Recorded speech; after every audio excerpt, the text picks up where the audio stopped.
without putting profit. We have also recommended the reintroduction of the Coffee Research Foundation or the Coffee Research Institute in Ruto to work on better varieties and drought-resistant crops. Through my efforts, again, I have completed my work. The 2 bills are before the National Assembly. I call upon members of the National Assembly immediately after the impeachment process to embark on these 2 bills and see them to fruition so that farmers can enjoy the work we have done in coffee reforms. I have seen another absurd, that I have taken control of our local cooperative society in Madera constituency where I was a member of parliament. This is false. I should be told which society by name because I know all the societies. I know all the farmers by name. It's really ridiculous. Again, there is no evidence. There is nothing. It's just trying to spoil my name before the people of Madera who elected me as their member of parliament. On the issues of shareholding, I think this matter has been discussed for a long time, and I think it's good tonight I put it in proper perspective. I wish to state that the allegation is equally false. None of my family members, allies, or associates are in control of any cooperative society in Madera. That one I had done. In shareholding by virtue of the provisions of the 3rd schedule of the Political Parties Act, the constituent parties of Kenya Kwanza Coalition entered into various agreements which were deposited with the Speaker of the National Assembly and the Speaker of the Senate for purposes of Article 108 of the Constitution of Kenya. 16.2, the following were members, parties of Kenya Kwanza: UDA, ANC, Ford Kenya, PAR, Farmers Party, Chama cha Kazi, Communist Party, Economic Freedom Party, the Service Party, Tujibebe wa Kenya Party, Umoja na Maendeleo Party of Kenya, and the Democratic Party of Kenya. In accordance with provisions of Clause 3E of Schedule 5 of the Political Parties Act, each of the agreements contained in a power-sharing development agenda for certain regions in Kenya. I attach here copies of the said agreement. I'll give you the Kenya Kwanza agreement so that you know when I talk about shareholding, I'm not talking about Kenyans. I'm talking about this agreement that was signed by President William Ruto and almost everybody else on how power will be shared. I've never talked about sharing resources. I have been talking about power sharing for people to get what they deserve in sharing power in accordance with this agreement. Like, for example, in an agreement between UDA, ANC, and Ford Kenya, the UDA would nominate the president and the deputy presidential candidates, which has happened. I got my share, although I have no share certificate. The president would guarantee the stature, dignity, financial, and operational autonomy of those of the deputy president. It's in the agreement. Also, the deputy president will be allowed specific duties identified at Article 21 of the agreement. ANC will be allocated a position of prime cabinet secretary to be established within 14 days. It was given to Musalia. The office of the deputy president, Ford Kenya will be allocated the position of the Speaker of the Assembly, which was given to Moses Wetangula. In accord with Article 2.1 of the Power Sharing Agreement, ANC and Ford Kenya would have a 30% share of national government positions. So, the Honorable Musalia Mudavadi, the Honorable Wetangula, and the people of Western, please don't condemn Rigathi Gachagua. The agreement is here, defining your share in the government. It is not me. I did not sign this document. It was signed by Musalia, Wetangula, and President William Ruto. So when I say about this share thing in terms of positions, I've never talked about resources, about development. Although it is also here, is that regions bargained with the president for shares. Musalia Mudavadi and Moses Wetangula bargained for 30% of shares within the Kenya Kwanza government, although they were also supposed to give us 70% of the vote, which they did not. Nevertheless, since they gave a certain vote, they are still entitled to some share one way or another. So it is not Rigathi Gachagua who said that a government is like a company. It is the agreement of the Kenya Kwanza, which I will be tabling in the National Assembly. It is not me. It went ahead to say it.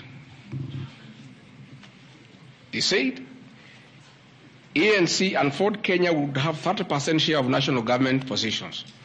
That is cabinet secretaries, principal secretaries, high commissioners, ambassadors, diplomatic and consular representatives, chairpersons of state corporations, directors of state corporations, chairpersons and commissions of constitutional commissions, provided the 30% share is to be shared equally between the ANC and Ford Kenya.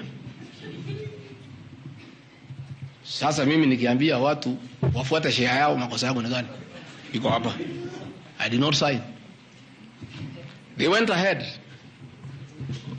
Musalia Mudavadi and Wetangula. And they must follow these things. Because I will not follow for them because I was not party to the Western agreement. The agreements were with regions. So when people say I'm dividing regions, I'm simply following the Kenya Kwanza agreement of the way it was debated. They went ahead and said, Article 22 of sharing agreement set out a list of priority projects which Kenya Kwanza would endeavor to fulfill in the ANC and Ford Kenya strongholds of Western Kenya between 2022 to 2027 on a priority basis. Musalia Mudavadi and Wetangula signed a package for Western Kenya. I've never had anybody call them tribalists, but they signed an agreement demanding for Western Kenya. They demanded, and it was agreed it will be done, completion of all incomplete or stored bitumen roads, construction of an extra 1,000 kilometers of bitumen in Western Kenya, revival and modernization of sugar factories in Western Kenya, establishment of new industries identified in Article 22 of the agreement.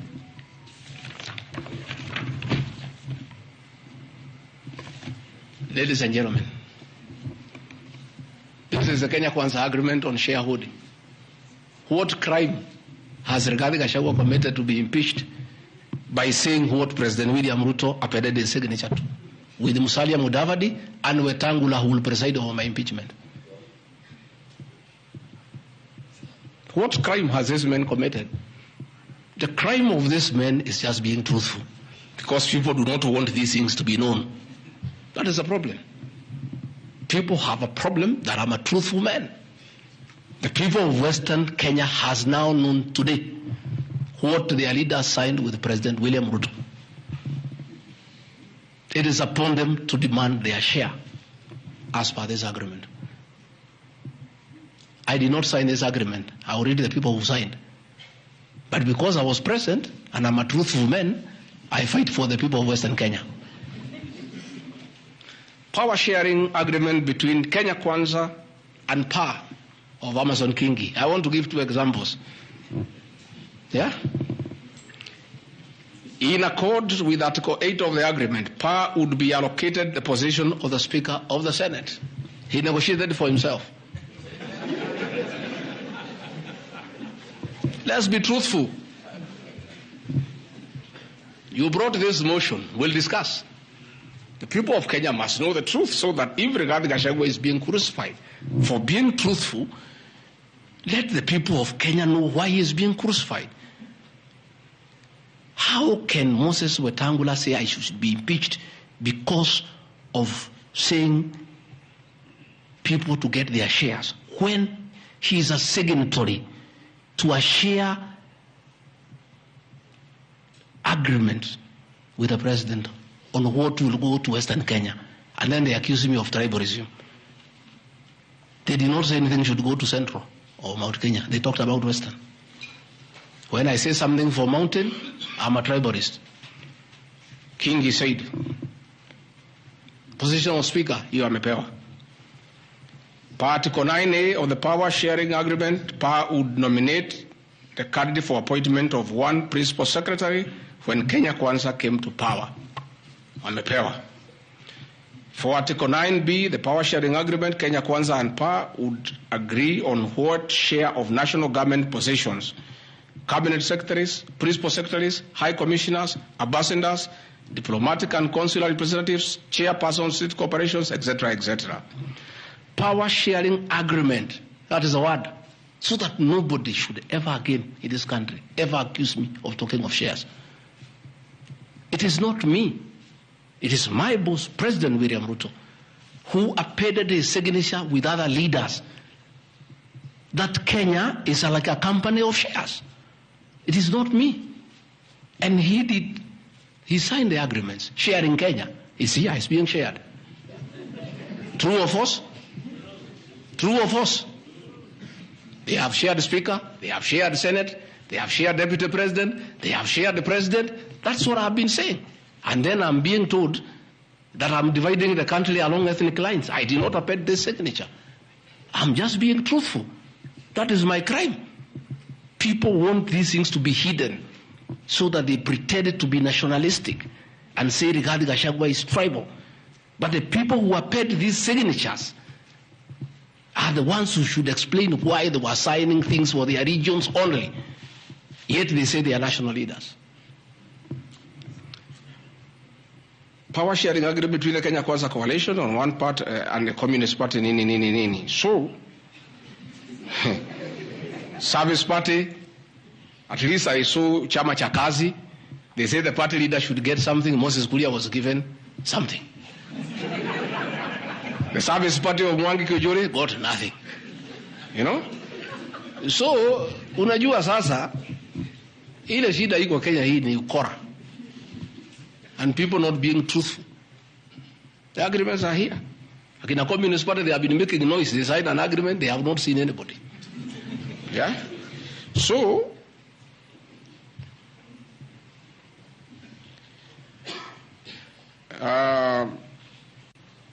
my speeches on the shareholder issue are informed by their aforesaid power sharing covenants, which are founded on law and lessons learned from the well-known disputed 202 NAC power sharing agreement. Further power sharing agreements are a feature of government formation in all democracies in the world that provide the formation of coalitions. My pronouncements on the issue, properly understood, are not only anchored in law, but entirely harmless and incapable of being construed as a basis for ethnic animosity, a danger to national cohesion, or a threat to national unity.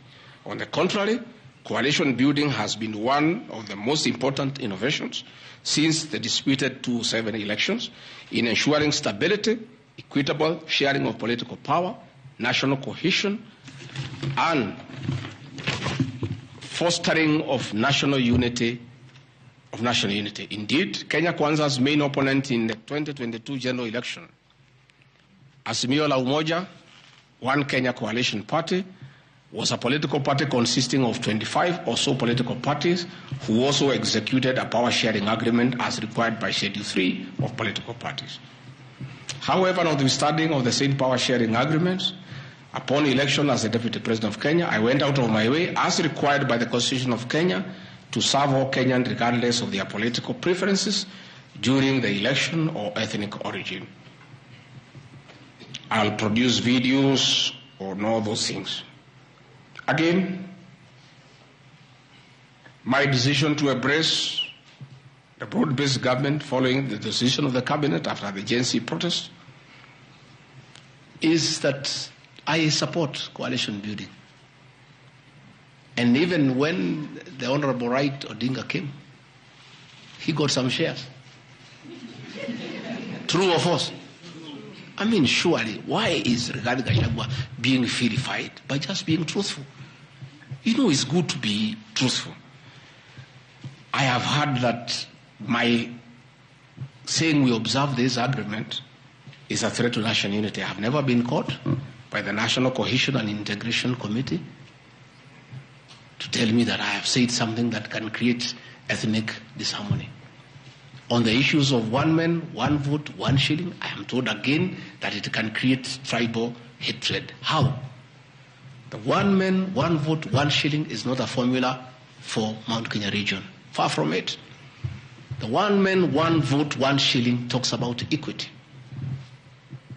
The gist of that formula is that all Kenyans should be treated equally. If we are giving bursary to the children of Kenya, let us agree how many children we have. If there are 30 million and we have 100 million, we divide equally and distribute to every constituency to those children. If a hospital takes care of 1,000 patients, we decide based on population what is the size of the hospital to be constructed in Roiro, where there are 800,000 people. If one borehole serves 500 people, do you construct one borehole in an area where there are